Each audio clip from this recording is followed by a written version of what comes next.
welcome back to the PhatPhish Guitar Studio. I'm Dave and this is another video in the series Tone Talk. A little series of videos talking about how to get the most out of your gear, how to use your guitar, effects, amplifier and all that sort of stuff. Now in this video I want to address something which comes up quite often actually with students, and it's about emulating the sound of a particular guitarist.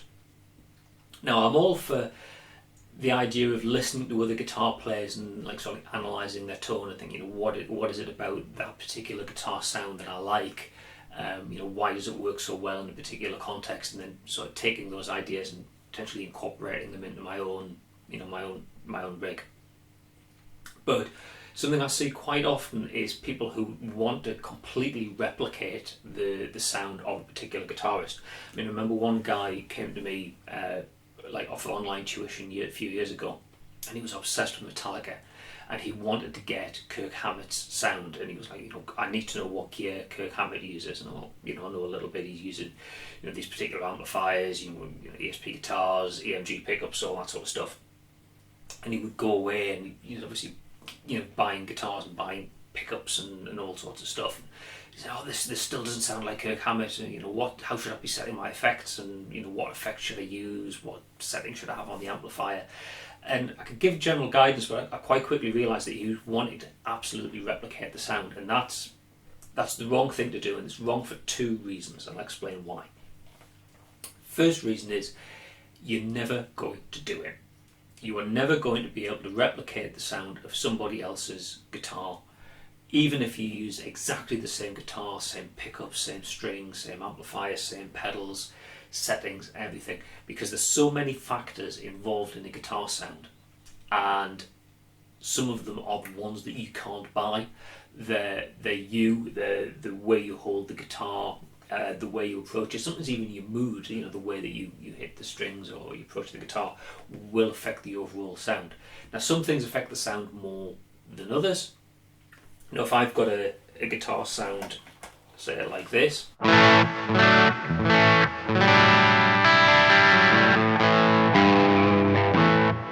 which is my Williams Evo Artist into the black clean channel, my Black Star HT20, with a bit of drive from a Golden Eagle from Frederick Effects.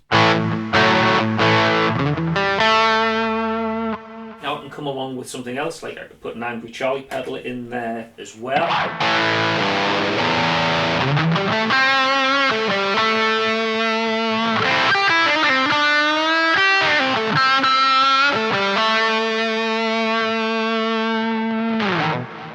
Now adding that other pedal, it changes the sound.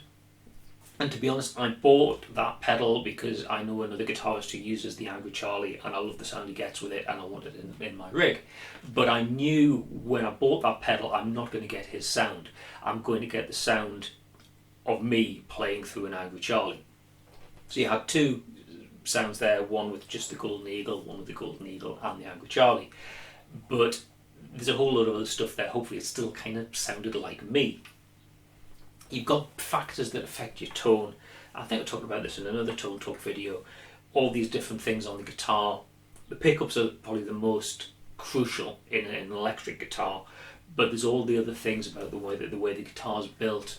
And certainly this particular guitar, I remember I worked, this was built for me by Hayden Williams at Williams Guitars, and because he's a custom luthier, I was able to work with him and talk about the way the guitar was constructed and specifying timbers and all that sort of stuff.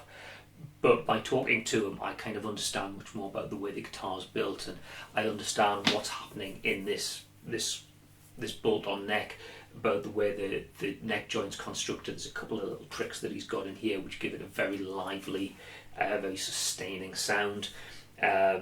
Likewise, the way that this bridge works, this Wilkinson Godot trem, the way it helps to enhance the sustain of the guitar. There's all these factors at play, and I know that if I took these pickups and put them into another guitar, it wouldn't sound the same. All the different things that make up your tone. But if you came here into the studio right now, and I've done this with the other people, my rig, my guitar, my amplifier and everything, even I'll give you my pick. So all the factors are the same. You would still kind of sound like you playing through my rig, because, like I say, it's the human factors. It's the way that you hold the guitar, the way that you hold the pick, the way you attack the strings, how hard your picking technique is, how soft your picking technique is. You know, I've got quite a light touch, so I know certainly my friend Neil has got a much heavier attacking sort of sound. He sounds totally different when he plays my gear. And like I say, it's your physiology, you know how the guitar sits against you, all these different factors. So with that in mind, I know that I can't emulate somebody else's guitar sound. There are guitar sounds I absolutely love, and I kind of think about what is it I like about those sounds, and I will try and perhaps if something I think will work, I will incorporate it into my playing or into my setup. But I'm never thinking that I'm going to be able to emulate that sound. So that's reason number one. Emulating somebody else's tone completely is an impossible task. The second reason, and this is probably the most important one, is what will you achieve by emulating somebody else's sound? Let's say theoretically you could, to take your favourite guitar player, go and get all the gear that they use, and you've got a sound. So when you pick up the guitar and you play a cover version of one of their songs, it sounds exactly like that. Well, what are you achieving? If I wanted to hear that, I can just go and listen to the original track. I want to hear you. I want to hear your voice. I've talked about this to a lot of students about the idea of, if you're in a covers band, I can understand why you might want to, because people are expecting a cover of a song that they recognise, that you try and be reasonably faithful to the original. If that song starts off with like a light overdrive with a little bit of chorus, and then when it goes into the solo, the chorus goes off and there's a bit of a mid boost overdrive comes in, that sort of thing. You might kind of want to follow that pattern, but don't try and do a carbon copy of the sound. In the same way that I would encourage you, don't just do a slavish transcription of the record, copy it exactly note for note.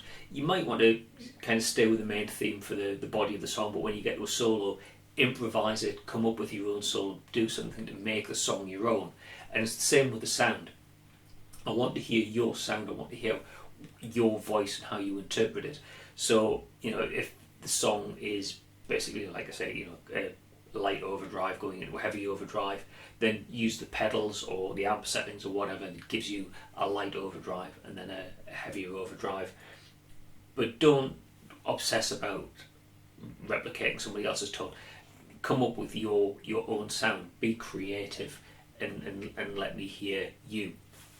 So down on my board here, I've got a whole bunch of pedals, and I bought them for particular purposes, and a lot of times I have been influenced by other people's guitar tones. So listening to other people's guitar tones and analysing them isn't a bad thing, because it can give you ideas. So one pedal I've got down on the board here is the TC Electronic Flashback Delay. I'll turn the reverb off so you can hear the delay sound more cleanly. It sounds like this. Yeah, so you've got that echo. Dum, dum, dum, dum, dum. Now the reason that I have that particular pedal, as much as I think it's the setting on the pedal. It's not specifically the flashback. It was a sound that I heard on Tony McAlpine record years and years ago. Something that I noticed, just one little thing that I noticed on a particular track. It came to the end of a solo, and just the last note went, and you had that, and it just kind of faded away with the echoes. And I really liked that. I thought, yeah, that's something I can kind of see. I can hear how that effective that is. I'd like something like that in my rig. So I don't know what particular pedal he used, but the flashback is something that does the job. I'm not trying to emulate his sound per se. Just there was a technique that he had in his effects that I particularly liked, and I thought I can find a place for that in my own playing.